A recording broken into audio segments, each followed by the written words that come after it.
Mi nombre es Camilo Andrés Suárez Acosta, soy estudiante del programa de tecnología de la Universidad UNAP. En este video explicaré dos conceptos fundamentales en radioprospección. Uno son los efectos deterministas y estocásticos de la radiación y el síndrome de radiación aguda.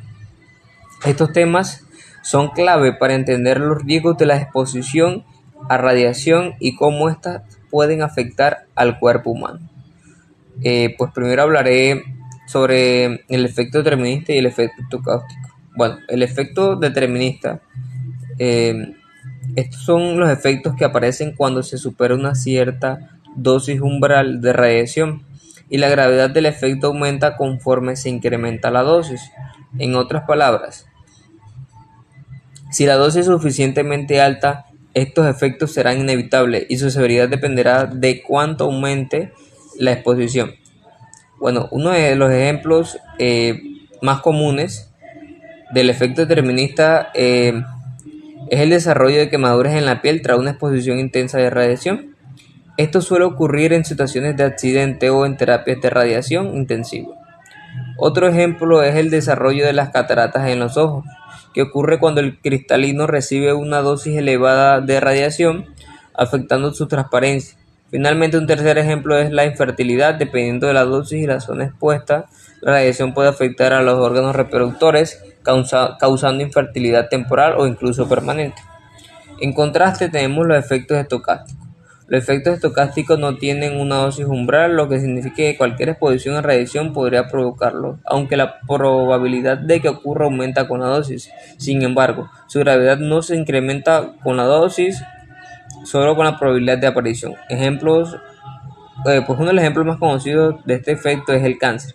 Cuando una persona se expone a radiación, aunque sea una dosis baja, tiene una mayor probabilidad de desarrollar cáncer con el tiempo. Otro ejemplo son las mutaciones genéticas. La radiación puede alterar el ADN de las células, lo que puede tener consecuencias hereditarias en generaciones futuras. Finalmente, está la leucemia, un tipo de cáncer en la sangre que puede desarrollarse debido a la exposición a radiación. Comprender estos dos tipos de efectos es crucial en el ámbito de la radioprotección, ya que nos ayuda a implementar medidas adecuadas para minimizar la exposición y por ende el riesgo para pacientes y el personal. Buenas, mi nombre es Antonio Hernández y les hablaré con respecto a la actividad 3 y 7. Empecemos con la actividad 3. El cuerpo humano está compuesto por una variedad de elementos y moléculas que son esenciales para la vida. Conocer su composición nos ayuda a entender cómo reacciona nuestro organismo a diferentes estímulos y cómo la exposición a la radiación genera estas. La posición anatómica, tenemos el oxígeno, que constituye alrededor del 65% del peso corporal. Es el elemento más abundante y está presente principalmente en el agua corporal y otros compuestos esenciales. El carbono representa aproximadamente el 18% del cuerpo humano. Es la base de todos los compuestos orgánicos, incluyendo proteínas, carbohidratos y lípidos.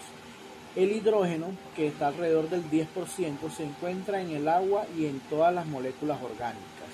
El nitrógeno es cerca del 3%, es esencial para la formación de proteínas y ácidos nucleicos, que son parte de la estructura genética y de otras funciones celulares. Otros elementos que también tenemos, pero en pequeñas cantidades, son el calcio, el fósforo, potasio, azufre, sodio y magnesio, que juegan papeles específicos en funciones corporales como la contracción muscular y el funcionamiento nervioso, y la formación de huesos y dientes. Ahora, con respecto a la composición molecular, el agua H2O constituye entre el 60 y el 70% del peso corporal. Es crucial para todas las funciones metabólicas y para la regulación de la temperatura corporal. Las proteínas representan entre el 15 y el 20% del cuerpo y son esenciales para la estructura y función de las células. Los lípidos constituyen alrededor del 10 al 15% y son una fuente importante de energía, además de formar parte de las membranas celulares. Los carbohidratos, aunque representan menos del 1%, son fundamentales para el suministro de energía rápida. Minerales constituyen entre el 4 y el 5% y son importantes para muchas funciones corporales. La relación con la radiación, el hecho de que el cuerpo esté compuesto en su mayoría de agua hace que sea susceptible a los efectos de la radiación. La radiación puede ionizar las moléculas de agua, generando radicales libres que pueden dañar las estructuras celulares y el ADN.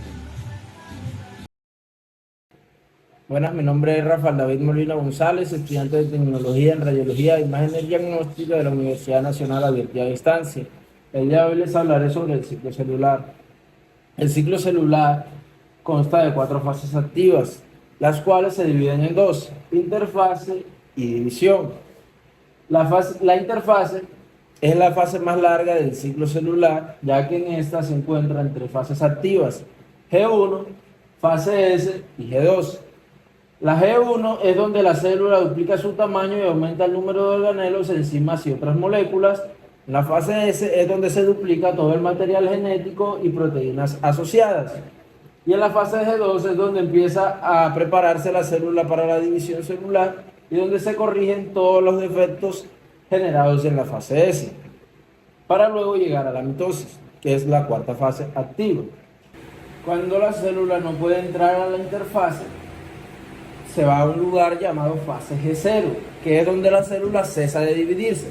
Esto ocurre porque la célula no tiene el material suficiente para continuar con el ciclo celular. Acá pueden ocurrir 2 cosas. La célula puede regenerarse y volver a completar el ciclo celular, o puede morir por autopsis. La autopsis es la muerte celular programada. En el caso del cáncer, las células suelen presentar muchas alteraciones en su ADN, como mutaciones o daños genéticos, lo que pueden llevar a la pérdida de la regulación natural del ciclo celular. Además, las células cancerosas suelen evadir la apoptosis, que es el proceso natural de la muerte celular programada. Cuando una célula tiene demasiadas alteraciones en su ADN y no puede someterse a la apoptosis, empieza a dividirse sin control, formando tumores y propagándose a lo largo del cuerpo. La pérdida de control sobre la apoptosis permite que las células cancerosas continúen con su división sin control, lo que contribuye a la formación y propagación del cáncer. Considerando el problema de una célula que tiene muchas alteraciones en su ADN y no puede llevar a cabo la apoptosis, hay algunas soluciones que nos pueden ayudar a abordar esta situación. Una de ellas es la reparación del ADN. Las células tienen sistemas de reparación de ADN que corrigen errores o daños en el material genético.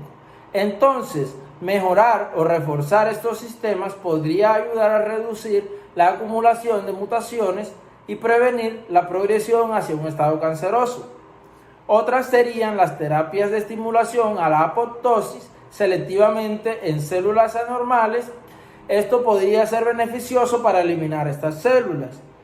Y por último, las terapias dirigidas. Estas con el fin de restablecer el control de la división celular y promover la muerte de la célula. Esto ya es de la parte o de la actividad número 7. La radiosensibilidad es la susceptibilidad de las células y tejidos del cuerpo humano a los efectos de la radiación ionizante. Ciertos factores biológicos determinan cómo responden las células a la radiación, y en esta actividad analizaremos 3 de ellos: la concentración de oxígeno, la edad y la capacidad de recuperación celular. Con respecto a la justificación de la afirmación de la concentración de oxígeno, la concentración de oxígeno en los tejidos aumenta la radiosensibilidad, un fenómeno conocido como el efecto oxígeno. Esto sucede porque el oxígeno estabiliza los radicales libres que se producen durante la exposición a la radiación, lo que hace que el daño celular sea más permanente y difícil de reparar. Este factor es importante en tratamientos como la radioterapia, donde la presencia de oxígeno en el tejido tumoral influye en la eficacia del tratamiento, permitiendo que la radiación destruya las células tumorales de manera más efectiva. La edad. La radiosensibilidad también varía según la edad. Las células jóvenes y en crecimiento son más sensibles a la radiación que las células maduras. Este factor es crítico en la atención pediátrica, donde los pacientes en desarrollo son más vulnerables a los efectos adversos de la radiación. En adultos mayores, la radiosensibilidad también puede ser un factor, especialmente en tejidos que se regeneran rápidamente, como la piel o la médula ósea. Con respecto a la recuperación celular, la capacidad de las células puede repararse después de la exposición a la radiación afecta directamente su radiosensibilidad. Las células con alta capacidad de reparación son más resistentes a los efectos de la radiación y pueden recuperar sus funciones después del daño. Este proceso de recuperación es crucial en la protección radiológica y en la planificación de tratamiento, ya que permite que las células sanas se regeneren, mientras que las células malignas, menos propensas a la reparación, sean eliminadas por el tratamiento. Con esto podemos concluir que estos factores, la concentración de oxígeno, la edad y la capacidad de recuperación celular, son determinantes en cómo los tejidos y las células responden a la radiación. Esta información es vital para los profesionales de la salud en radiología y oncología, ya que permite optimizar los tratamientos de radiación y minimizar los riesgos para los pacientes y el personal. Muchísimas gracias, espero que haya sido de utilidad esta información. Síndrome de radiación aguda. Ahora hablaremos sobre el síndrome de radiación aguda, sus siglas SRA, que ocurre tras la exposición alta y repentina a la radiación. Este síndrome es la respuesta del cuerpo a una dosis muy elevada de radiación que afecta principalmente a los tejidos y órganos con alta capacidad de regeneración, como el sistema gastrointestinal, el sistema hematopoyético y, en casos extremos, el sistema nervioso central. Secuencia de eventos del SRA. La primera etapa es la fase prodímica, que puede durar desde horas hasta algunos días tras la exposición. En esta fase aparecen síntomas iniciales como vómitos, náuseas y fatiga. Estos síntomas son una primera señal de que ha habido una exposición importante. Luego que el paciente entra en una fase latente en la cual los síntomas desaparecen temporalmente, pero el daño a nivel celular continúa acumulándose. Esta fase puede durar incluso días o incluso semanas, dependiendo de la dosis recibida. La siguiente etapa es la fase de manifestación clínica, en el cual el daño se hace evidente en órganos específicos, como por ejemplo, aparecen síntomas gastrointestinales graves como la diarrea, vómitos severos, así como problemas del sistema hematopoyético, lo que provoca infecciones y hemorragias debido a la disminución de glóbulos blancos y plaquetas. Finalmente llega la fase de recuperación o muerte, dependiendo de la dosis y el tratamiento recibido. Si la dosis es manejable y se interviene rápidamente, es posible de que el paciente se recupere. En caso contrario, el daño puede ser irreversible. Es importante reconocer los síntomas del síndrome de radiación aguda para intervenir de manera temprana y ofrecer tratamiento adecuado. Esto puede marcar una diferencia en el pronóstico del paciente. En resumen, conocer los efectos de la radiación y el síndrome de radiación aguda nos permite tomar decisiones informadas y aplicar medidas de protección adecuadas para minimizar riesgos en entornos donde se usa la radiación. Pues gracias por ver este video, espero que la información haya sido clara y útil.